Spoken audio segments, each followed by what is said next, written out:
Bon, ben maintenant, il est temps de s'attaquer à votre cerveau et de le faire travailler au maximum, d'optimiser son fonctionnement pour que vous puissiez être davantage plus efficace. Mais ça va aussi jouer sur votre stress, votre bien-être, votre vie perso comme votre vie professionnelle. Ça va vous permettre aussi de pouvoir être beaucoup plus efficace en termes de réflexion sur tout un tas de sujets. Alors, qu'est-ce que vous avez besoin de faire pour optimiser le fonctionnement de votre cerveau? D'abord, tout écrire.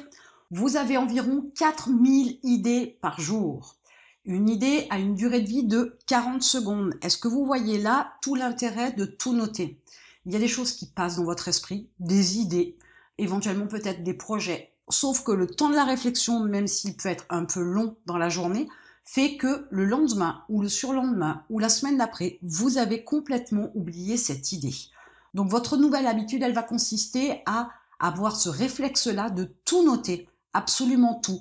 La moindre idée, la moindre réflexion, la moindre tentative de recherche qui va vous amener à une solution qui, même si elle vous paraît un peu folle, ou même si elle vous paraît impossible à mettre en place, peut être la base de départ d'une réflexion que va se faire votre cerveau, ou du moins votre subconscient, pour pouvoir vous permettre de trouver la bonne solution, le bon chemin, la bonne stratégie. Donc il est important que vous mettiez en place cette nouvelle routine, ce nouveau réflexe qui est de tout noter. Alors il est évident que dans la journée, on ne peut pas dégainer son bloc-notes et son stylo pour tout noter. Donc je vous suggère par exemple d'utiliser une application sur votre téléphone, ce sera beaucoup plus rapide. Deuxième point, peut-être que vous êtes peut-être un peu lent à écrire sur le clavier de votre téléphone. Et bien dans ce cas-là, utilisez plutôt un enregistreur numérique qui va vous permettre de laisser des notes vocales que vous pourrez retranscrire par écrit le soir ou le matin par exemple. Et si c'est pas dans la journée, c'est au moins en fin de semaine pour qu'il y ait une trace écrite quelque part, parce que les mémos vocaux, vous n'allez pas les consulter non plus.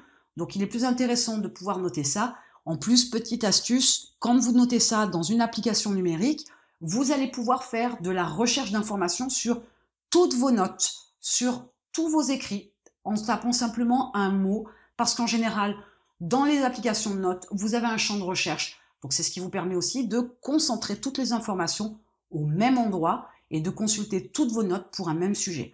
Donc pensez à tout écrire, c'est vraiment quelque chose de très utile. C'est quelque chose aussi qui va alléger votre cerveau, parce qu'il y a aussi tout un tas d'informations que le subconscient traite la nuit. Il saura aussi les choses qu'il doit garder, les choses qu'il doit éliminer et les choses dont il doit se servir ou pas.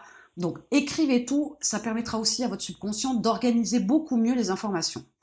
Vous devez, comme je vous le disais juste à l'instant, organiser vos notes, être capable de créer différentes notes avec différentes thématiques. Et quand vous avez une idée, quand vous avez une pensée, mettez-la au bon endroit. Et ayez l'habitude de concentrer vos informations sur la même note concernant un sujet. N'éparpillez pas vos écrits, parce qu'à un moment donné, il vous sera impossible de pouvoir rassembler toutes vos notes, toutes vos pensées sur un même sujet, dans un même endroit. Pourquoi? Parce qu'il y en aura tellement que ce sera un énorme travail et que vous ne le ferez sûrement pas. Donc prenez l'habitude tout de suite d'organiser correctement vos écrits, vos notes, et essayez d'avoir cette organisation qui va vous permettre de mettre chaque pensée dans des notes bien précises qui ne concernent qu'un seul domaine.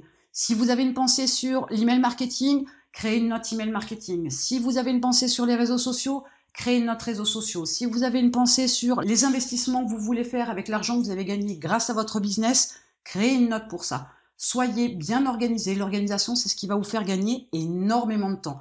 C'est aussi, une fois de plus, ce qui va permettre au cerveau de fonctionner plus facilement, parce qu'il sait aussi ce qu'il doit éliminer et ce qu'il doit conserver, parce que comme pour vos notes, tout est aussi pas trop mal organisé dans votre cerveau, mais il a besoin aussi de s'organiser, de réfléchir d'une manière logique, mais aussi d'une manière efficace. L'autre outil à utiliser et qui est indispensable, et je l'ai répété à plusieurs reprises, c'est votre agenda. N'oubliez pas que votre cerveau, vous le faites énormément travailler quand vous lui dites il faut absolument que je me souvienne d'appeler le dentiste. Il faut absolument que j'appelle tel prestataire. Il faut absolument que j'organise une réunion pour tel type de stratégie.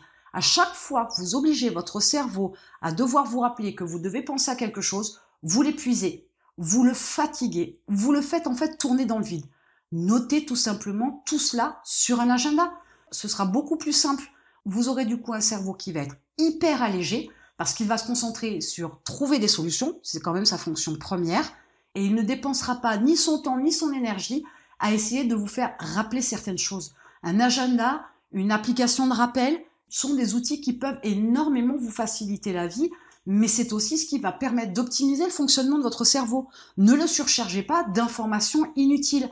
J'aborderai pas le sujet non plus que vous regardez les vidéos, ou vous regardez la télé, ou vous lisez des choses qui n'ont aucun intérêt pour votre cerveau, qui sont juste un passe-temps et qui vous remplit le cerveau d'inepties, d'âneries, de choses complètement inutiles. Mais sachez quand même que pour pouvoir le faire fonctionner correctement, il faut lui donner de bonnes infos. Des infos qui vous mèneront à une solution, à une action, à l'accomplissement d'une tâche, à la mise en place d'une stratégie, au développement de votre business si tel est le cas. J'ai fait allusion juste à l'instant de l'utilisation d'une application de rappel. C'est un outil qui est très intéressant. Pourquoi? Parce que l'idée, c'est de vous rappeler justement que vous avez besoin de faire quelque chose, d'appeler quelqu'un, de mettre en place une stratégie, par exemple. Et cette notion de rappel doit forcément intervenir à un moment donné où vous devez vous mettre au travail, faire l'action, accomplir la tâche. Je m'explique. Avoir un rappel le matin qui va vous dire « pensez à rappeler le dentiste » n'a aucun intérêt. D'abord parce que c'est une source de distraction, ça va vous dévier de ce sur quoi vous étiez positionné à ce moment-là, ce que vous étiez en train de faire. Donc là, c'est une perte de temps. Et ensuite, vous faites fonctionner votre cerveau car vous lui donnez une fois de plus l'information qu'il doit penser à faire telle chose. Non. Quand vous savez que vous avez du temps, par exemple, entre midi et 14 heures, parce que vous déjeunez, à ce moment-là, au pire, vous mettez votre rappel à 13h45 et à 13h45, quand vous avez le rappel, vous décrochez votre téléphone et vous prenez rendez-vous avec le dentiste. Ce n'est pas la peine d'avoir un rappel à 9h du matin. C'est complètement inutile, ça surcharge votre cerveau, ça vous distrait et ça vous fait perdre du temps. Donc soyez efficace, ayez vraiment une démarche de fonctionnement très claire, très pratique, très fonctionnelle. Ça ne sert à rien non plus de faire 3 ou 4 ou 10 fois la même petite note dans votre agenda papier ou sur votre bureau en post-it pour vous rappeler quelque chose. Parce que bien évidemment, ce qui arrive, c'est qu'à force de le noter, on pense qu'on n'oubliera pas. Et c'est là qu'on oublie parce que justement, le cerveau a fait relâche. Il a pensé que tout était noté, tout était organisé, qu'il était débarrassé de ça, et il est passé à autre chose. Du coup, vous oubliez. Et ça arrive très, très, très souvent, pour ne pas dire quasiment tout le temps. Donc, les post-it, c'est proscrit. L'agenda papier, c'est bien, mais préférez l'agenda numérique. Sur Google Agenda ou le calendrier d'Apple, par exemple, vous avez cette notion de rappel. Donc, vous avez directement ce que vous voulez. Cette fonctionnalité qui fait que vous pouvez avoir un rappel par email ou par notification de quelque chose que vous devez faire, ou d'une nouvelle plage horaire, ou d'une action à effectuer, ou de quelque chose sur lequel vous devez réfléchir. Ne vous compliquez pas la vie à chercher une fois de plus à faire compliqué pour faire très professionnel. Vous vous perdez du temps, vous perdez de la concentration, vous n'avez pas un cerveau qui fonctionne à son maximum. Vous le faites surchauffer avec des choses inutiles. C'est un peu comme pédaler alors que vous êtes en pleine descente. Ça ne sert strictement à rien. Vous perdez de l'énergie inutilement. Soyez amis avec votre cerveau. Faites de façon à ce qu'il travaille pour vous et pas l'inverse. Vous en avez le contrôle, vous pouvez le charger en bonnes informations et le faire travailler efficacement pour qu'il vous donne des résultats. Mais n'allez pas à contre-courant non plus. N'essayez pas de le faire fonctionner plus vite qu'il ne le peut, ou plus fort, ou plus intensément qu'il ne le peut. N'essayez pas de devenir un génie, ça n'a aucun intérêt. Jouez avec ce qu'il est capable de faire, avec son potentiel, exploitez son potentiel. Exploiter sa capacité à vous trouver des idées et des solutions plutôt qu'à essayer de faire rentrer un maximum d'informations qui sont complètement inutiles. Maintenant, vous savez comment un petit peu optimiser le fonctionnement de votre cerveau. Je vous invite à commencer à être ami avec lui et à utiliser son potentiel plutôt que d'aller à l'encontre de son bon mode de fonctionnement. Et en attendant, je vous retrouve de l'autre côté.